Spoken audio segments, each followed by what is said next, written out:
السلام عليكم، اهلا وسهلا بيكم في حلقه جديده من نجم الملاعب مع احمد فواز. اللهم صل وسلم على سيدنا محمد صلى الله عليه وسلم. منذ لحظات انتهت مباراه منتخب انجلترا مع منتخب ايران بفوز منتخب انجلترا بنتيجه 6-2. 6-2 دي مباراه النهارده كانت كوستاليتا، كان فيها الاداء وكان فيها التكتيك وكان فيها الفنيات. النهارده كارلوس كروش مدرب مصر السابق اللي المدير الفني الحالي لمنتخب ايران النهارده شال ستة ومشي يا حبيبي. النهارده منتخب انجلترا عمل النهارده ما كانش كرة قدم، لا ده كانت لعبة باليه، كان باليه النهارده. ماركوس راشفورد ورحيم ستيرلينج وهاري كين وباكايوسكا، وكانت ليلة في منتخب انجلترا النهارده. وكان بص الفنيات والتكتيك والانسجام والشغل الوان تو هات والانفرادات، ويا عيني يا عيني على المتعة. النهارده كان فيه اداء نموذجي من منتخب انجلترا. النهارده مسك منتخب ايران على الهادي يا زبادي، على الهادي يا زبادي، ومشى الكوره وبيجيب بالجون والتاني والتالت والرابع والخامس والسادس. وايه كانت النهارده سلطه، كان مولد وصاحبه غايب النهارده، ولكن انتهت في النهايه بنتيجه 6 لمنتخب انجلترا مقابل 2 لمنتخب ايران. وكارلوس كروش النهارده ما كانش عارف يعمل ايه غير ان هو يرصهم ورا، وفاكر نفسه بيلعب رواندا ولا موزمبيق ولا الكونغو. لا يا حبيبي، ده انت بتلعب انجلترا، يعني اللي انت كنت بتعمله مع منتخب مصر مش هيمشي هنا، مش هيمشي مع ايران. النهارده كان رصصهم كلهم ورا، وفي الاخر طلع بنتيجه 6. لو كان فكر يهاجم كان طلع ب 16. ولكن ده المستويات والفروقات الفنيه ما بين الدوري الانجليزي وما بين المنتخب الايراني. منتخب انجلترا يملك المقومات ويملك العناصر ويملك الفنيات والادوات داخل المستطيل الاخضر، عكس منتخب الايران منتخب ما فيهوش النجوم، ما فيهوش الامكانيات، ما فيهوش القدرات الفنيه. وده النتيجه اللي ظهرت النهارده 6 مقابل 2. ده الفنيات وده الفروقات اللي احنا لسه قايلين عليها. فيعني منتخب انجلترا يستحق الفوز بنتيجة 6 النهارده، ومنتخب ايران خسر وما عملش اي حاجة في المباراة الا ان هو سجل هدف في الاول والهدف الثاني من ركلة جزاء. وده اللي حصل في الملخص بتاع المباراة. مبروك لمنتخب انجلترا. بعد دقائق من الان منتخب السنغال في مواجهة قوية مع المنتخب المميز، المنتخب اللي هتكون شوفوا النهارده ليه اداء وشوفوا ليه فنيات. النهارده في منتخب السنغال النهارده هيلاقي منتخب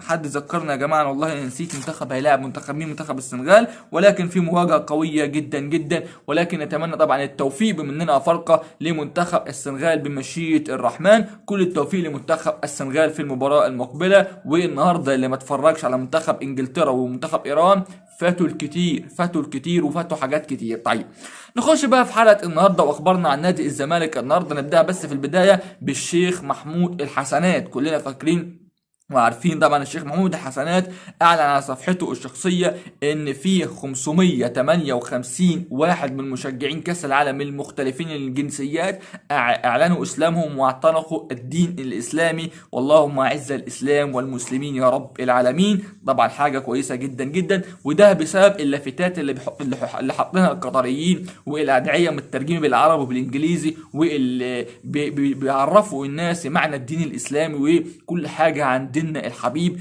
وان شاء الله يعني نتمنى طبعا التوفيق لمنتخب قطر فيما هو قادم، وربنا يعز الاسلام والمسلمين. طيب النهارده الجماهير بتاعه النادي الاهلي والسوشيال ميديا الاهلاويه الحق ده فيريرا هرب من نادي الزمالك وخلع من نادي الزمالك. الحق ده فيريرا نط من المركب قبل ما تغرق، وكل واحد شغال يضرب ويضرب كلام ويضرب اخبار. طب ايه الحقيقه؟ الحقيقه يا جماعه الخير ان جوزفالدو فيريرا خد اذن من اداره نادي الزمالك بالسفر للبرتغال بسبب يعني وفاه نجل زوجته. والراجل نجل زوجته دوت عنده 40 سنه.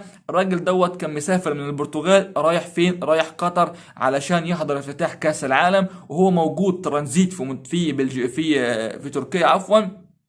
حصلت له وعكة صحية شديدة، انتقل للمستشفى وفارق الحياة في تركيا. وده اللي حصل للأخ ناجل زوجة فيريرا المدير الفني لنادي الزمالك. والراجل سافر علشان يحضر مراسم العزاء والدفنة بتاعة الراجل هناك. وبكره لسه صباح بكره اللي هو الثلاثاء هيسافر مين القاهره بالتوجه للبرتغال. ده بالنسبه لجوزفالدو فيريرا. طيب مين اللي هيمسك التدريبات ويخوض تدريبات نادي الزمالك؟ هو اجواش المدرب المساعد لنادي الزمالك. روي اجواش هو اللي هيدير مباراه نادي الزمالك مع المصري البورسعيدي في مباراه الكاس بمشيئه الرحمن. ده بالنسبه للقياده الفنيه. طيب الموقع الرسمي لنادي الزمالك يعني نزل عزاء لجوزفالدو فيريرا على صفحته الشخصيه لنادي الزمالك. والراجل كتب والزمالك كتب ايه على الموقع؟ يتقدم الجميع في نادي الزمالك بخالص العزاء للمدير الفني لفريق كرة القدم جوزفالدو فيريرا المدير الفني لنادي الزمالك لوفاة ناجل زوجته.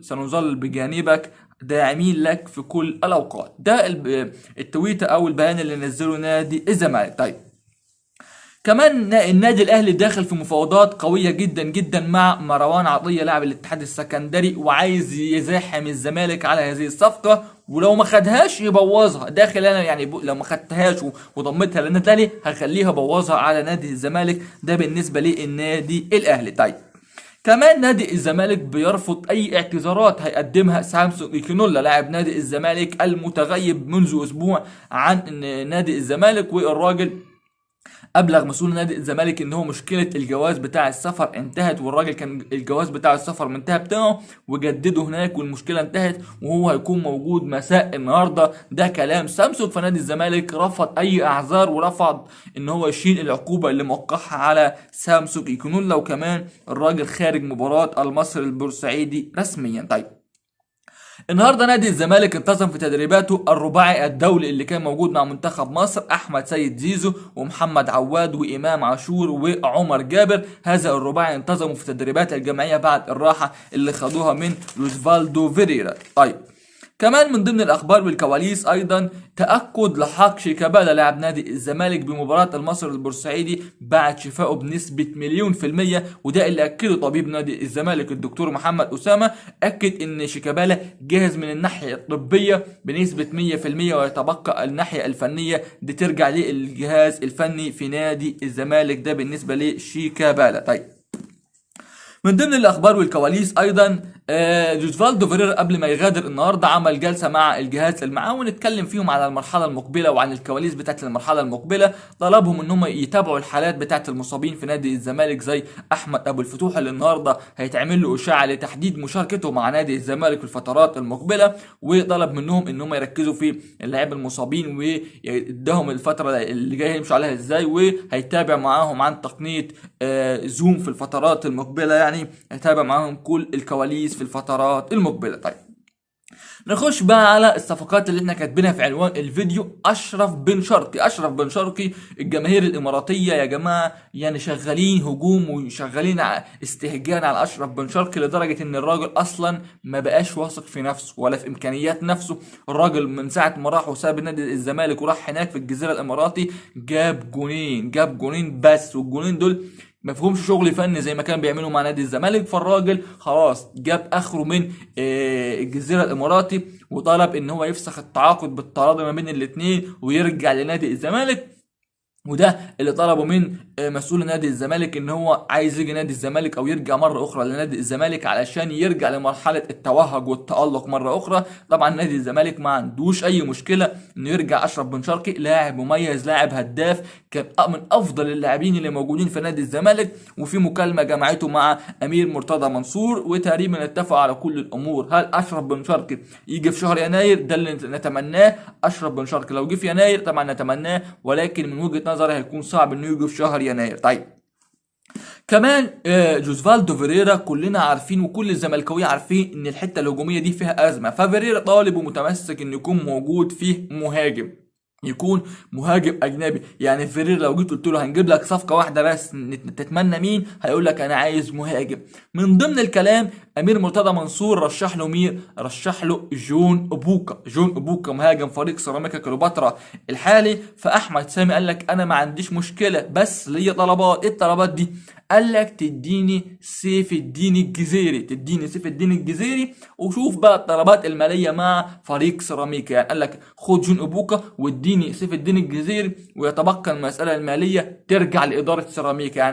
يعني احمد سامي عايز يحط لك العقده في المنشار. هل نادي الزمالك يوافق؟ ولو وافق نادي الزمالك هل سيف الدين الجزيري نفسه هيوافق انه يسيب الزمالك ويروح لسيراميكا كليوباترا في ظل ان اللاعب يعني عايز يتألق مع منتخب تونس في كاس العالم ويجيله عروض اوروبيه؟ ده اللي هنشوفه في الفترات المقبله. ولكن لو جون ابوكا جه الزمالك طبعا هيكون صفقه جباره، صفقه مميزه للغايه مع نادي الزمالك. طيب كمان الاتحاد المصري لكرة القدم النهارده طلع واكد ان مباراة نادي الزمالك المقبلة يوم 26 المقبل بمشيئة الرحمن بدون جماهير. قال لك المباراة دي مفيش فيها حضور جماهيري، وكل دور الثمانية حتى مباراة الاهلي والمقاولون العرب اللي هتكون يوم 27 ايضا بدون حضور جماهيري. فخلاص يعني بشكل رسمي مباراة الزمالك يوم 26 مع فريق المصري البورسعيدي الساعة 5 مساء بتوقيت القاهرة بدون حضور جماهيري. ده كلام وتصريحات الاتحاد المصري لكرة القدم. كمان النهارده في تدريب اخير او في تدريب عفوا جديد مع نادي الزمالك بقياده اجواش، تحت القياده الفنيه لاجواش بعد خلاص سفر فيريرا اللي هيسافر صباح النهارده، بس مش هيخوض تدريبات النهارده. هيكون في بقى شغل فني وشغل تكتيك ورفع المعدلات البدنيه، وهيتابع حاله المصابين. وان شاء الله يعني بنسبه كبيره شيكابالا ومصطفى شلبي ويوسف حسن هيكون هو مهاجم نادي الزمالك في المباراه المقبله، ومحمد عبد الغني هيكون جاهز بمشيئه الرحمن. محمد صبحي هيحرس هو اللي هيكون حارس مرمى نادي الزمالك في هذه المباراه. دي كانت كل الاخبار والكواليس النهارده. انتظرونا في فيديو في المساء والسهره بمشيئه الرحمن. دمتم في امان الله، والسلام عليكم ورحمه الله وبركاته.